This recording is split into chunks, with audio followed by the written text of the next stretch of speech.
আপনারা দেখছেন Kolkata today news. এই বইটি রাজবংশী ভাষার বই। বইয়ের টাইটেল হচ্ছে phrases, idioms and riddles of Rajbanshi language. Subtitle Rajbanshi ছল্লক অ্যান্ড চিল্কা। Basically trilingual book. আমি ইংলিশে লিখেছি যেন বেঙ্গলের বাইরে সবাই পড়তে পারে এবং বিদেশেও পড়তে পারে, এর উপর যথেষ্ট রিভিউ হতে পারে, সেই জন্য করা। আসলে ছল্লক এবং চিল্কাই হচ্ছে আমাদের ফ্রেজেস অ্যান্ড ইডিয়মসের রাজবংশী রূপ। ফ্রেজেস গুলো হচ্ছে আমাদের তিন ভাগে লিখেছি আমি। আমরা যেটা চিল্কা হচ্ছে, চিল্কা তিন ভাগে লিখেছি। যেটা রিদমিক ভার্স চিল্কা, মানে যে কবিতাগুলো কবিতার আকারে 2 লাইন বা 4 লাইনেরও আছে, যেগুলো ছন্দবদ্ধ, সেটা একটা ক্যাটাগরি।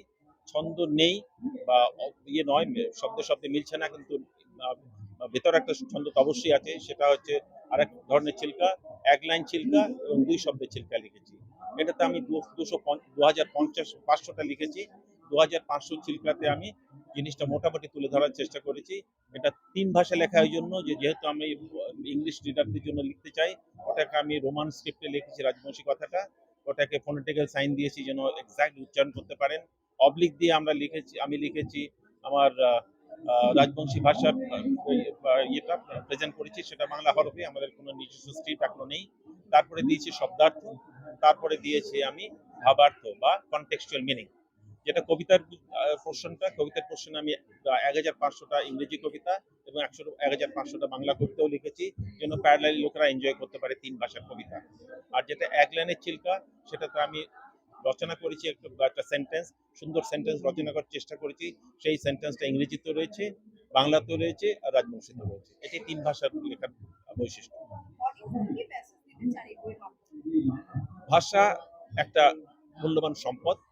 ইউনো তার চার্টারে উল্লেখ করেছে যে প্রতিটি ব্যক্তির তার ভাষা এবং সংস্কৃতি চর্চার এবং উন্নয়নের স্বাধীনতা থাকবে, এবং ইউনেস্কো তার ডিক্লারেশনে বারবার করে বলেছে, you must ensure that no language is left out.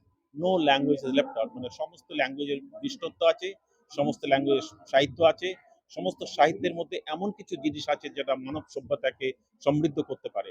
আমার ফরওয়ার্ড রাইটার আমাদের ডক্টর শ্রীনিবাস রাও, যিনি সাহিত্য একাডেমির সেক্রেটারি, উনি বলেছেন এই বইটি একটা সুন্দর বই হয়েছে, যেটা শুধু রিসার্চের এলিমেন্ট নয়, লিঙ্গুইস্টিক এবং কালচারাল ডাইভার্সিটিকে আরো এনরিচ করার ক্ষমতা রাখে। বেশি ভাষা থাকা কোনো অন্যায় নয়, বেশি ভাষা থাকাটা আমাদের দেশের জন্য বা মানব সমাজের জন্য সম্পদ, একটা গর্বের বিষয়।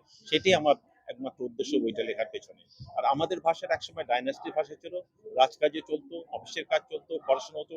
একটা দেশের এই দেশে এই জনসংখ্যা 4টে দেশে আজকাল বসবাস করে, একটা ইন্ডিয়া, বাংলাদেশ, আর ভুটান, আর হচ্ছে গিয়ে নেপাল। এই 4টে দেশে নেপালে এই ভাষাটা স্বীকৃত ভাষা, তার মানে ইউনেস্কো এই ভাষাটার নাম জানে।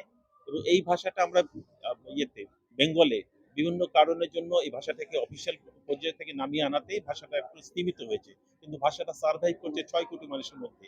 3 কোটি রাজবংশী এবং 3 কোটি রাজবংশী নয় এমন এই ভাষাভাষী লোকেদের মাধ্যমে।